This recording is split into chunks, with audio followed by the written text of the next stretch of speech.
नमस्कार मु मिली आपण समस्त को मो रोसई घरे स्वागत जनाऊँगी। झटपट किना आज बहुत बढ़िया बंगाली मानकर फेवरेट डिशटा देखई दूची। यही रेसिपीटा मुझे शिखिली सब वर्ष बनाए भाविली शिखी जेते आपण मान सहित टिके शेयर करनी। आ बहुत बढ़िया रेसिपी सेटा होची बैगण इलिशी माछर तरकारी। इलिशी माछ गुड़ा भल किना धोई धुआ देइतिले। तापरे कौन करी लुण हल्दी दे भल किना माखिकी देली। तापरे 10 मिनिट टिके रेस्ट दे देइछि। एपटे कढ़ाटा को बसई देइतिली, तेल गरम करनेली। कर सारा पर सेटार गोटे गोटे इलिशी माछ गुड़ा भाजी नौची। जानती आगु मु किंतु बैगण इलिशी रांधि शिखी नथिली। भाबुताए केमिति हुए, माँ तो कई दिन करी नाही कि मसला रे केमिति रोसई हुए ना पियाज रसुण अदा किछि दियंतिनी। इलिशी माछरे से माने पियाज रसुण छोड़ा बंगाली माने रोसई करती। देखंतु मोर माछ गुड़ा हेई जाइछि। माछ जेतेले भाजी सारछि एबे चलंतु बैगण गुड़ा भाजी नहीं। बैगण काटिकी रखिदेली, लुण हल्दी लगे ताकू भी देई देइछि। तेलरे 2 पिट जाक भल किना भाजी नेबी। एपटे बैगण भजा होथाउ सेपटे चलंतु मस्टरी कहूछि।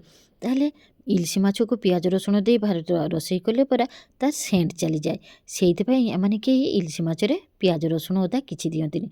लंका जीरा एई सब दे रोसई करंती। मु तो जानि नथिली। मु सबले पियाज रसुण दे जेतेबेले सेमाने जानिले जे आमे पियाज रसुण दे रोसई करे सेमाने कहले ना ना एमिति रोसई करिबा दिने बहुत बढ़िया लागिबो। माछ बैगण को तो भल किना भाजी नहीं रखिदेली।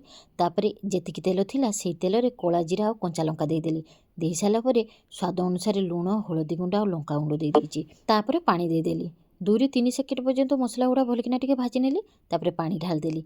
पानी ढाली भल किना मसला गुड़ा को फुटेइली। जानतु एते सुंदर टेस्ट लागे बैगण इलिशी रे ना। गरम गरम भात सहित ये तरकारी पूरा बढ़िया जाए।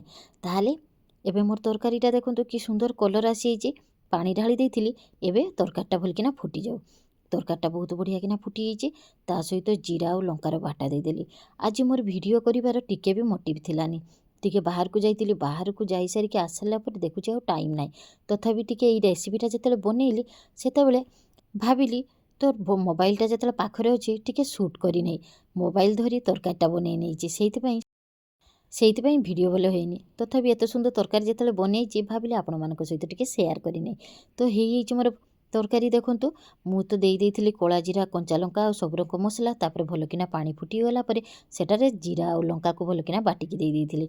तापरे देई देली बैगण भजा ता सहित माछ भजा दे भल किना फुटेई नैछि। एपटे टिके तरकारी तो पूरा रेडी हो जाइछि। एबे चलंतु थाली सजेई नै। बहुत जोर भोक लागिछि। थाली रे अछि भात कलरा कांकड़ भजा ता सहित बैगण और इलिशी माछर झोल। केमिति हेइछि कमेंट जणेबे। आ समस्ते भल रहंतु सुस्थ रहंतु।